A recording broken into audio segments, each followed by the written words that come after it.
Hello hello. ভাই, তুমি আর I নাই? না রে, আমি তো খাইলাই না। তুমি আই যাও ন?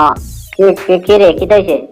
ও মালিক আইছে, আই নষ্ট হবু ডালাই দিছে মানে গেছে আপনা তো গো আই সাটারিং খুলিছে মালিক আই স্টেপ হবু ন সাউ বাইছে স্টেপ দারো হ্যাঁ ও ভাইয়া তো লাল করে আলি সার আর বাতি উগা করে অন্য বাসে গো আসলো গো বাতি উগা করে বাড়ি যা বাতি উগা দৌড়ে এলাম নিয়ে গেছে ছোট আমি সেলে করে পেয়ে জানো তুই থাকবি কি রে, কি বাড়ি এলো কি? কত স্টেপ হবু দেখি স্টেপ দারো ন বাইছে স্টেপ হবু দেখি কি করে লাগছে তোমরা? তো স্টেপ হবু ডালাই দিছে তো ওয়ালটাকে সাইড উঠে যা গুড়িয়া বানা আগ নিয়ে লাগাইছে উপর নিয়ে লাগাইছে ওয়াল কোন ওয়াল থেকে সাইড ফুটো রাখছ? উত্তর ওয়ালটা কি তোর বেটান সেটা সুদাউরির বাইয়ানো ফেল করছো নি আমার উত্তর ওয়াল থেকে দিতা কি সাইড ফুট তোমরা তোমরা কইলাম উপর ওয়াল থেকে সাইড ফুটো বাহরাইয়া দিও তোমরা উত্তর ওয়াল থেকে দিলাই কি রে? তো জেলা কইছো লা এখন আমরা ওয়াল উত্তর ওয়ালটাকে দিছি সাইড উঠে যা জেলা কইছো ওলা আমি তোমরা কইছি নি উত্তর ওয়াল থেকে দিতা কইলাম উপর ওয়াল থেকে দিও তোমরা মালিকে মারতো না তে সুমাইতো নেবে ডাইন নজলার